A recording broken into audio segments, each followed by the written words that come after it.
Good morning students.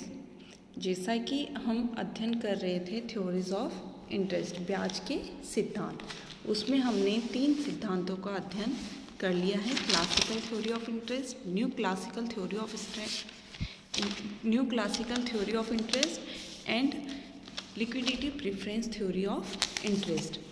आज का हमारा टॉपिक है ब्याज का आधुनिक सिद्धांत, मॉडर्न थ्योरी ऑफ इंटरेस्ट। इस सिद्धांत का प्रतिपादन किसने किया था? प्रोफेसर हिग्स और प्रोफेसर हैंसन ने किया था। और इन अर्थशास्त्रियों के अनुसार ब्याज के परंपरावादी और केनेजियन सिद्धांत में 2 दोष थे। और वो दोष क्या थे कि परंपरावादी सिद्धांत के अनुसार तो ब्याज का निर्धारण किस पर निर्भर करता था? वास्तविक तत्वों पर, जैसे बचत और निवेश पर।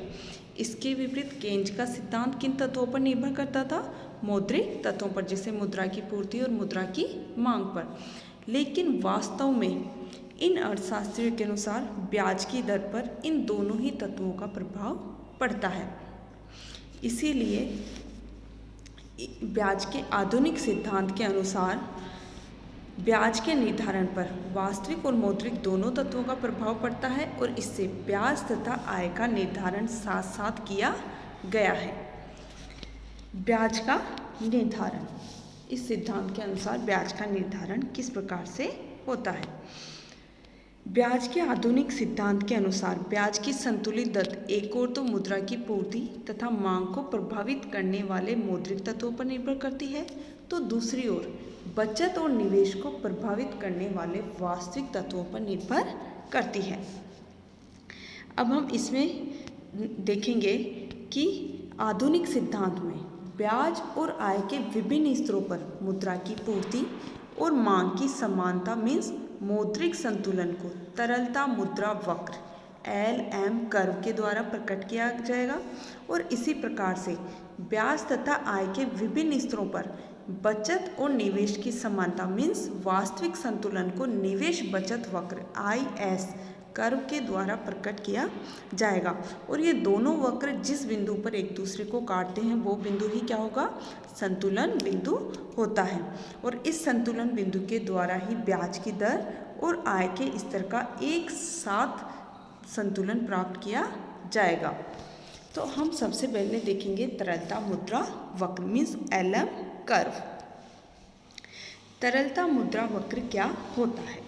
तरलता मुद्रा वक्र वह वक्र है जो ब्याज तथा आय के उन विभिन्न संयोगों को प्रकट करते हैं जिन पर मुद्रा की पूर्ति तथा मांग बराबर होते हैं। अब हम इसे एक रेखा चित्र के माध्यम से समझेंगे कि हम LM वक्र को किस प्रकार से प्राप्त करते हैं। जैसे इस रेखा चित्र में 4 भाग A, B, C और D। हम सबसे पहले बात करेंगे रेखा चित्र A की। रेखा चित्र A में OY एक्स पर तो क्या है? ब्याज की दर, और OX एक्स पर सट्टा हेतु मुद्रा की मांग को प्रकट किया गया है। MS वक्र सट्टा हेतु मुद्रा की मांग को प्रकट करता है और यह रेखा B बिंदु से ऊपर OY अक्ष के साथ साथ चल रही है। तो इससे क्या प्रूव होता है कि जब ब्याज की दर एक निश्चित सीमा जैसे 12% से अधिक होती है तो सट्टा हेतु मुद्रा की मांग क्या हो जाएगी? शून्य हो जाएगी, अगर बिंदु P से ऊपर जाएगी तो। क्योंकि P से B बिंदु तक इस रेखा का ढाल ऊपर से नीचे की ओर है और इससे ये प्रूव होता है कि ब्याज की दर कम होने पर क्या होगा? सट्टा हेतु मुद्रा की मांग बढ़ेगी और ब्याज की दर बढ़ने पर सट्टा हेतु मुद्रा की मांग क्या होगी? कम हो जाएगी। जैसे मान लो बिंदु S, रेखा चित्र में बिंदु S से क्या है कि जब ब्याज की दर कितनी है बिंदु S पर? 4% है, तो सट्टा के लिए मुद्रा की मांग कितनी हो रही है? 80 करोड़ रुपए हो रही है। लेकिन बिंदु B के बाद में MS वक्र OX अक्ष के समानांतर हो गया है। इससे क्या प्रूव होता है कि जब ब्याज की दर एक निश्चित सीमा से भी कम हो जाए मीन्स 2% से भी कम हो जाती है तो लोग उधार देने को तैयार नहीं होंगे। अब है रेखा चित्र बी। रेखा चित्र बी में मुद्रा की पूर्ति क्या है? एक सीधी वक्र के द्वारा दिखाई गई है और वो वक्र है MM। इस चित्र में भी OX अक्ष पर सट्टा हेतु मुद्रा की मांग और OY अक्ष पर हम क्या ले रहे हैं? क्रय विक्रय हेतु मुद्रा की मांग को ले रहे हैं। MM रेखा OX तथा OY अक्ष को 180 करोड़ रुपए पर छू रही है, दोनों तरफ ही है। तो इससे क्या प्रूव होता है कि मुद्रा की कुल पूर्ति कितनी है? 180 करोड़ रुपए है। और इस वक्र जो MM वक्र है, इसके विभिन्न बिंदुओं से हमें क्या ज्ञात होता है कि मुद्रा की पूर्ति का सट्टा हेतु या फिर लेन देन हेतु मांगों में किस प्रकार वितरण किया जाता है। जैसा कि बिंदु P पर लेन देन हेतु मुद्रा की मांग कितनी है? 100 करोड़ रुपए है। तो बाकी बची हुई मुद्रा की कुल पूर्ति अर्थात 180 करोड़ रुपए में से कितने चले गए? 100 करोड़ रुपए। तो कितने बचे? 80 करोड़ रुपए। वो किसके लिए रख लिए जाएंगे? सट्टा उद्देश्य के लिए रख लिए जाएंगे। रेखा चित्र सी, इसमें लेन देन हेतु मुद्रा की मांग और आय के संबंध को किस रेखा के द्वारा बताया जा रहा है?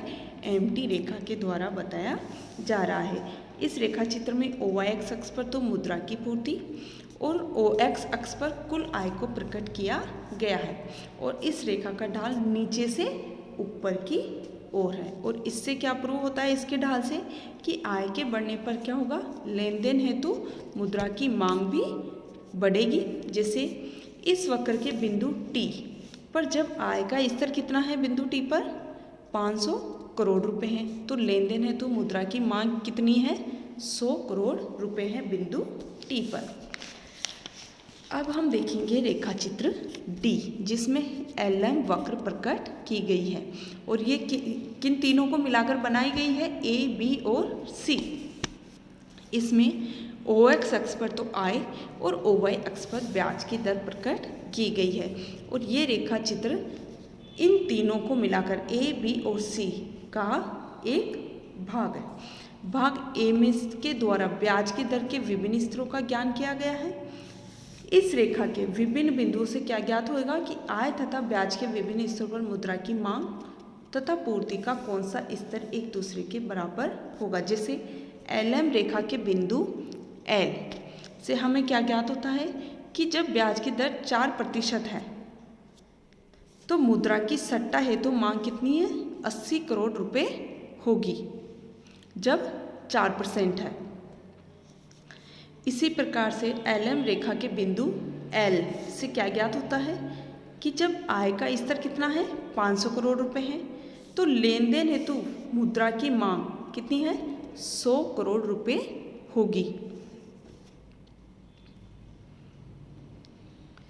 इस प्रकार से मुद्रा की कुल मांग 80 करोड़ रुपए और 100 करोड़ रुपए मीन्स 180 करोड़ रुपए होगी, जो कि मुद्रा की पूर्ति के बराबर होगी।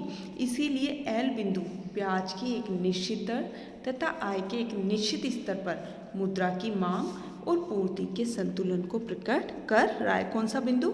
LM वक्र का बिंदु L। LM रेखा के विभिन्न बिंदु मुद्रा की मांग और पूर्ति के संतुलन को प्रकट कर रहे हैं। LM रेखा EF बिंदु तक OX अक्ष के समानांतर है। ये क्या प्रूव करती है कि ब्याज की दर एक निश्चित सीमा से कम होगी तो लोग अपनी सारी आय को अपने पास रख लेंगे, मीन्स उधार नहीं देंगे। और इस स्थिति को हम क्या कहते हैं? तरलता जाल की स्थिति भी कहते हैं। इसके विपरीत बिंदु G के बाद में LM रेखा किसके समानांतर हो जाती है? OY अक्ष के समानांतर हो जाती है, जिससे क्या प्रूव होता है कि जब ब्याज की दर एक निश्चित सीमा से अधिक हो जाती है तो लोग अपनी सारी आय को क्या दे देते हैं? उधार दे देते हैं। इस प्रकार से हमने LM वक्र को प्राप्त किया। सेकंड है निवेश बचत वक्र, IS कर्व। ये क्या होता है? निवेश बचत वक्र ब्याज की दर तथा आय के उन संयोगों को प्रकट करती है जिन पर निवेश तथा बचत बराबर होती है। इसे भी हम एक रेखा चित्र के माध्यम से समझेंगे।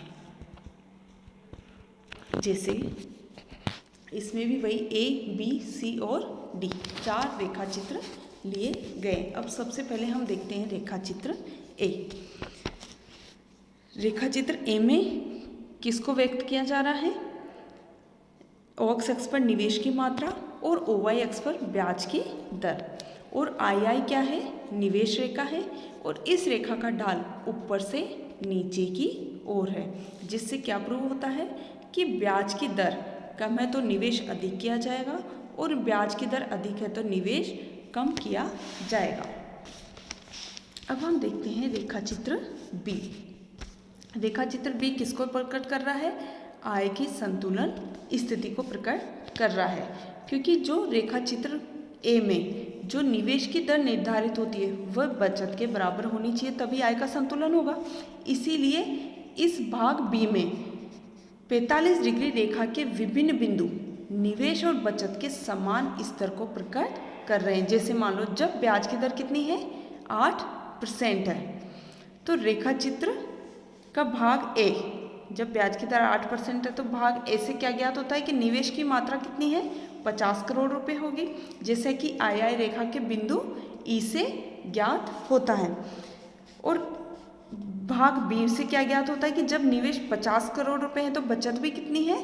50 करोड़ रुपए, जैसा कि 45 डिग्री रेखा के बिंदु ए से ज्ञात होता है। अब हम देखते हैं रेखा चित्र सी। सी में क्या है? SS रेखा है, जो क्या है? बचत रेखा है। तो भाग सी में OX अक्ष पर तो आय और OY अक्ष पर बचत की मात्रा को प्रकट किया गया है। और SS रेखा नीचे से ऊपर की ओर उठ रही है, जिससे क्या प्रूव होता है कि आय के बढ़ने पर बचत बढ़ती है और आय के कम होने पर बचत कम होती है। मीन्स आय के एक निश्चित स्तर से कम होने पर बचत क्या हो जाएगी? ऋणात्मक भी हो सकती है, जैसा SS रेखा के QS भाग के द्वारा प्रकट होता है। तो इस रेखा के M बिंदु से क्या प्रकट हो रहा है कि जब आय 500 करोड़ रुपए है तो बचत कितनी है? 50 करोड़ रुपए है। अब रेखा चित्र डी, इसमें निवेश बचत वक्र प्रकट किया गया है। किसमें? डी में। IS कर्व OX अक्ष पर आय और OY अक्ष पर ब्याज की दर को प्रकट किया गया है। IS रेखा का ढाल कैसा है? ऊपर से नीचे की ओर है और इस वक्र के विभिन्न बिंदुओं के द्वारा आय और ब्याज के उन स्तरों का ज्ञान होता है जिन पर क्या है? बचत और निवेश एक दूसरे के बराबर हैं। जैसे जब ब्याज की दर कितनी है? 8% है, जैसा कि हमें भाग ए से ज्ञात हो रहा है। तो जब ब्याज की दर 8% है तो निवेश कितना है? 50 करोड़ रुपए। और जब निवेश 50 करोड़ रुपए है तो बचत भी कितनी है? 50 करोड़ रुपए, जैसा कि रेखा चित्र बी से ज्ञात होता है। तो जब बचत 50 करोड़ रुपए होगी तो आय 500 करोड़ रुपए होगी, जैसा कि हम देखते हैं रेखा चित्र सी में। तो रेखा चित्र सी में देखने के पश्चात जब ब्याज की दर रेखा चित्र के डी में जब ब्याज की दर 8% है तब आय 500 करोड़ रुपए। तो IS वक्र के आई बिंदु पर निवेश और बचत क्या है? एक दूसरे के बराबर है। मीन्स निवेश भी 50 करोड़ रुपए है और बचत भी 50 करोड़ रुपए है। तो इस प्रकार से IS वक्र के विभिन्न बिंदु जैसे J और K आय तथा ब्याज की दर के उन विभिन्न स्तरों को प्रकट कर रहे हैं जिन पे निवेश और बचत एक दूसरे के बराबर है। तो इस प्रकार से हम IS वक्र को प्राप्त करते हैं। अब ब्याज के आधुनिक सिद्धांत के अनुसार संतुलित ब्याज का निर्धारण किस प्रकार से होता है वो हम समझेंगे इस रेखा चित्र के माध्यम से। जैसा कि मैंने अभी पहले बताया था कि जहाँ पर IS वक्र और LM वक्र एक दूसरे को काटते हैं, मीन्स एक दूसरे के बराबर होते हैं, उस बिंदु पर ही संतुलित ब्याज की दर का निर्धारण होता है। इस रेखा चित्र में बिंदु P क्या है? संतुलन बिंदु है। इसमें हमने ब्याज की दर, इस संतुलन बिंदु पर ब्याज की दर कितनी है? OR है और आय का स्तर कितना है? OY है। तो इसीलिए आधुनिक ब्याज के आधुनिक सिद्धांत में हम ब्याज की दर और आय के स्तर में एक साथ संतुलन स्थापित कर सकते हैं। मुद्रा की पूर्ति और मांग, निवेश तथा बचत दोनों क्या है? बराबर हैं। मीन्स ब्याज की दर वह दर मौद्रिक और वास्तविक दोनों तत्वों के संतुलन का परिणाम है। इनमें से किसी भी तत्व जैसे निवेश, बचत या फिर मुद्रा की पूर्ति, किसी में भी परिवर्तन आने पर IS पर LM रेखा की स्थिति में परिवर्तन आ जाएगा, जिसके फलस्वरूप क्या होगा, ब्याज की दर में भी परिवर्तन आ जाएगा। तो इस सिद्धांत के अनुसार ब्याज की दर तथा आय के स्तर का निर्धारण एक साथ होता है। मीन्स इनके निर्धारण पर वास्तविक और मौद्रिक दोनों प्रकार के तत्वों का प्रभाव पड़ता है। अब इस सिद्धांत की भी कुछ आलोचनाएं हैं, जैसा कि इस सिद्धांत में केंज के द्वारा दिए गए तरलता अधिमान वक्र का प्रयोग हुआ है, इसीलिए केंज के सिद्धांत की जो भी आलोचनाएं वो सभी आलोचनाएं इस सिद्धांत की भी है। जैसे वही अनिर्धारणीय ब्याज की दर की विभिन्नता की व्याख्या का अभाव या स्वयं खंडित, तरल, अवास्तविक, अल्पकाल की व्याख्या, असंगत, प्रतीक्षा और बचत की उपेक्षा आदि। नेक्स्ट है मुद्रा की मात्रा को निश्चित मान लिया गया है इस सिद्धांत में, इसीलिए मुद्रा का पूर्ति वक्र कैसा है, पूर्णतया बेलोचदार लिया गया है, लेकिन मुद्रा की पूर्ति में परिवर्तन आ सकता है। Thank you.